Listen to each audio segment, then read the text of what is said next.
In the deep rainforest of Central America, a small group of tribesmen moves through the trees while hunting a wild boar. They don't rush the kill.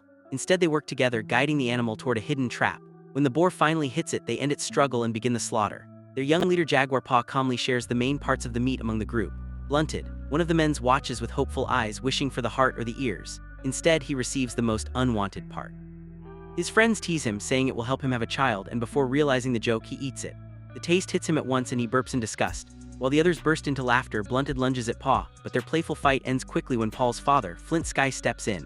Flint quietly pulls Blunted aside and hands him a pair of red leaves called Solenza. He tells him these leaves will help with fertility and Blunt. Its face lights up again when he tries to eat them. Flint gently stops him and explains they are meant to rub, not swallow. Blunted nods, feeling hopeful, and returns to the group. He walks beside Paul and attention fades as they share another laugh. A moment later, Paul hears footsteps in the forest. The men stopped, raising their heads and listening. When Paul calls out, a silent group of unfamiliar tribesmen steps from the shadows.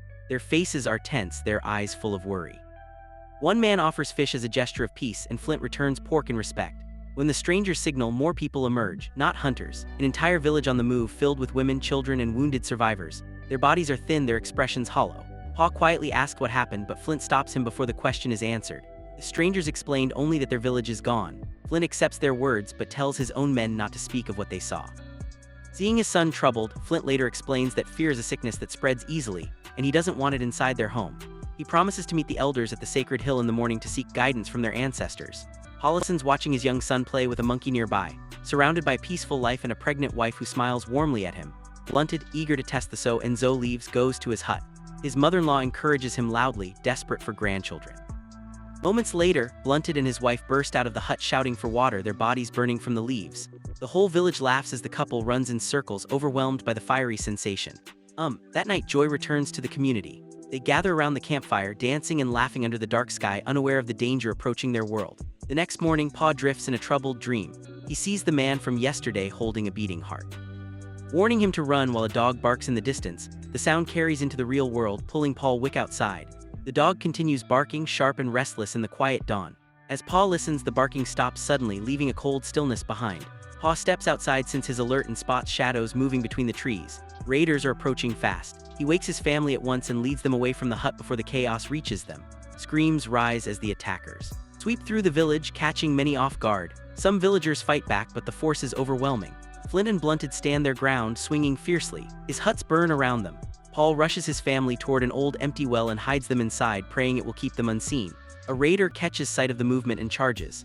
Paul lowers his wife and son as fast as he can, then turns back to face the attacker. The fight is desperate and rough, ending only when Paul kills the man with his bare strength. Breathless, he whispers to his family that he will return, then runs toward the village to protect the others. He finds Flint struggling against a skilled warrior. Paw dives in and saves his father, fighting with everything he has, but before he can finish the enemy, the raider leader intervenes and captures him around them. Blunted is trapped in a net, and the remaining men are rounded up. One fighter, dark-eyed, cruel, and eager for blood, tries to kill Paul on the spot. The leader stops him. Wanting the captive alive in that tense moment, Paw slips and calls out to his father. The cruel warrior hears the word and smiles before killing Flint Sky in front of Paw. This man, known as Middle Eye, is feared for his sadistic skill. He strikes Paw unconscious with the same cold ease. When Paw wakes, he is tied to bamboo poles alongside the surviving men. Blunted cries out in rage as his wife is dragged and abused, trying to defend herself with what little strength she has left. Paw scans area, searching for any sign of his family. The well remains untouched, and he feels relief knowing they are still hidden. The village, once filled with laughter and warm nights, is now a field of ashes and bodies. Before leaving, one raider notices the rope leading down the well. He drops a heavy stone into the darkness and cuts, trapping whoever is inside. The falling rock injures Paw's young son, but they remain alive, waiting in the silence. For Paw, that single truth keeps a fragile hope alive. The raiders move with strict purpose, gathering captives from remote villages deep in the jungle. They serve a powerful Maya king, and because of that duty, Zero Wolf, their leader, forbids killing anyone who can be delivered alive. Haas soon realizes the suffering villagers he met days earlier have also been captured. Tied among the rest, the long march begins. Through the thick forest, adults are bound together in a line, walking in silence as their children follow behind, crying for their parents. When they reach the river, the oldest girl steps forward, promising the frightened little ones that she will care for them. The parents can only offer a final prayer, asking their gods to watch over their children in a time when they cannot. Far away in the old well, Paw's wife tends to their son. With no other tools, she uses biting ants to close the wound, letting the insects grip the skin like living stitches. As the captives continue across a narrow cliff path, danger rises with every step. The wounded man tied behind Paul loses his footing and falls, pulling the entire line toward the drop. Middle Eye watches without lifting a hand to help, waiting to see if they survive. Paw braces his feet and claws his way upward, dragging the others with him. With Blunted gripping a root for balance, Paw manages to save the whole group. But once they reach safety, Middle Eye cuts the rope and sends the wounded man crashing into the ravine. When Zero Wolf questions him, Middle Eye claims the man was slowing them down. The leader sees through the excuse and scolds him, making it clear that disobedience will not be tolerated. Middle Eye shrinks back, unwilling to challenge his commander. Night falls and the raiders rest. Zero Wolf promotes his own son, raising him from trainee to full warrior. Blunted whispers that he will take at least one enemy with him if death comes for him soon. Paul listens quietly and prays. Instead, he asks for only one thing: that the sky stays clear, because rain could flood the well where his family is hiding. The next morning, the group passes through a burned village marked by disease and sickness. A young girl stands beside her dead mother, her body covered in sores. The warriors keep their distance, pushing her away with a stick. But as she reaches toward them, her expression shifts, almost as if something else speaks through her. Her eyes lock onto Paw, and she delivers a warning to the raiders. She speaks of a day soon to be swallowed by darkness and a man who carries the spirit of the jaguar. She says this man will rise again from mud and earth, reborn. Her words ripple through the group, leaving a quiet unease behind. Soon the captives reach the outskirts of a vast Maya city ruled by a powerful king. The first sight that greets them is a field of exhausted slaves grinding quicklime into pale dust that drifts through the air like fog. Beyond that lie ruined crops and a dry stream bed, signs of a land struggling to survive for Paul and the others who grew up deep in the jungle. Everything feels strange and overwhelming. As they move deeper into the city, they witness layers of society unlike anything they have seen before. Forced laborers bend over heavy tasks, merchants haggle in crowded markets, beggars reach out with empty hands, and wealthy nobles walk past with painted skin, bright jades, and intricate clothing. Once inside the inner streets, the captives are separated. The women are taken to be sold into slavery, each one examined like property. Blunted's mother-in-law is spared only because no one wants to buy someone her age. The men, however, are painted blue and march toward a towering pyramid where sacrifices are held to honor the god Kukulkan. The people believe that only blood can restore their dying land. As the men walk along the long stone path, they watch several heads tumbling down ahead of them. Fear settles heavy in their chests. At the top, a priest executes a man before a cold and watchful crowd. Paw's friend is dragged forward next, and his life ends in moments. When Paw's turn arrives, he lies on the stone and stares upward just as the sun begins to darken. The solar eclipse slowly covers the sky, turning daylight into eerie shadow. Confused, the executioner looks to the king, then to the high priest. The king silently signals to continue, but the high priest steps forward instead. He announces that their god is pleased, and if the offering is accepted, the sun will return.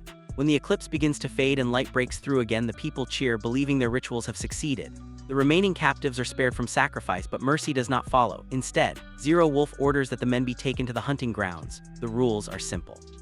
The captives will run and the warriors will kill them from behind. Whoever survives the arrows will be finished by the leader's son waiting at the far end. 2 men are released first, including Blunted. They barely make a few steps before arrows bring them down. Then Paw and another captive are forced to run. They weave through the open field, dodging as best they can, but both are eventually hit and collapse. As Zero Wolf's son moves in to finish Paw, Blunted grabs his ankle with his dying strength, slowing him just long enough. Paw snaps the arrow lodged in his side and drives the broken shaft into the young warrior, killing him. Shock spreads through the hunters. The captive has killed the leader's son. In an instant, the entire group charges. After Paw, as he staggers into the wild with every intention of surviving, Jaguar Paw runs with the speed his name promises, even with an arrow still lodged in his flesh. But out here, he is no longer the hunter, he is the prey. He moves past fallen bodies and slips into the forest's deep shadows, climbing high into a tree to catch his breath. Zero Wolf and his men pass beneath him without noticing, but a single drop of Paw's blood falls onto a warrior's shoulder, giving away his hiding place. Before they can spot him, another danger rises. The tree Paw climbed belongs to a mother jaguar, and she appears with a low growl. As the warriors regroup below, they finally see the blood and spread out to search carefully. Paw has no choice but to run again. The jaguar bursts after him, forcing him straight toward the hunting party. One of the warriors, unaware of the animal behind him, steps into Paul's path and is instantly taken down by the jaguar's jaws. The others rush in, killing the beast, but their own man dies. Moments later, nervous whispers begin. One warrior remembers the sick girl's prophecy. The day already turned to darkness, and now a jaguar has appeared. Zero Wolf silences him sharply, insisting Paw didn't bring the animal, he was just running from it. He orders them to continue the chase. Meanwhile, Paw presses tree bark over his wound to slow the bleeding and keeps moving through the night. By morning, another warrior is bitten by a snake, stirring more fear, but Zero Wolf forces them forward. They eventually corner Paw and fire every weapon they have, but he slips through the arrows and reaches the edge of a vast waterfall. Knowing he'll be an easy target in the open water, he chooses the only option left and leaps. He hits the pool below hard but survives. Calling up to them, he warns the warriors that this is his childhood forest and dares them to follow if they're brave enough. One man suggests climbing around the falls instead, but Zero Wolf kills him on the spot for questioning orders. The rest leap after him one by one, dropping into the pool below in the rush. One man slams into the rock and dies on impact. While they struggle in the water, Paw sinks into a patch of thick mud. For a moment he can't move. Then he pulls free. He quickly wraps a leaf around a hive of angry bees and tosses it toward them in the swarm. The pod explodes around him, giving Paul the precious seconds he needs to escape deeper into the forest he knows better than anyone. Meanwhile at the well, his wife throws the rope again and tries to climb up, but her strength slips away and she falls back, holding her stomach as the pregnancy pain tightens around her. Out in the jungle, Paw finds a poisoned dart frog and rubs its venom onto his small dart. He then presses mud onto a rock and shapes a false trail that loops around the trees. When he finishes, he hides in the shadows and waits. Moments later, the hunters arrive and rushed past him. They follow the fake trail, unaware of the danger behind them. Paul quietly steps out and fires a poisoned dart onto the last man in line, dropping him without a sound, but Middle Eye notices and runs back, ready for a final clash. The two face each other with raw anger. Paw sees the fallen man's weapon and charges. Middle Eye swings first and cuts across Paw's forehead, leaving a thin burn of blood. Paw doesn't slow down. He grabs the weapon, strikes him down, and finally avenges his father. Rain begins to fall, soft at first, then heavier, slowly filling the well where his family is trapped. Paw races back and promises he will return, then disappears again into the forest. Two remaining hunters reach the well and see his family struggling below, but they ignore them and continue after him. Paul hurries through the trees but is struck by an arrow from Zero Wolf. He snaps the shaft, pushes through the pain, and keeps moving. Zero Wolf charges with a stone knife raised high, but he steps straight into the wild boar trap and meets his end. Paw pays for every step with pain, but he keeps going because his family is waiting. The final two hunters chase him all the way to the seashore.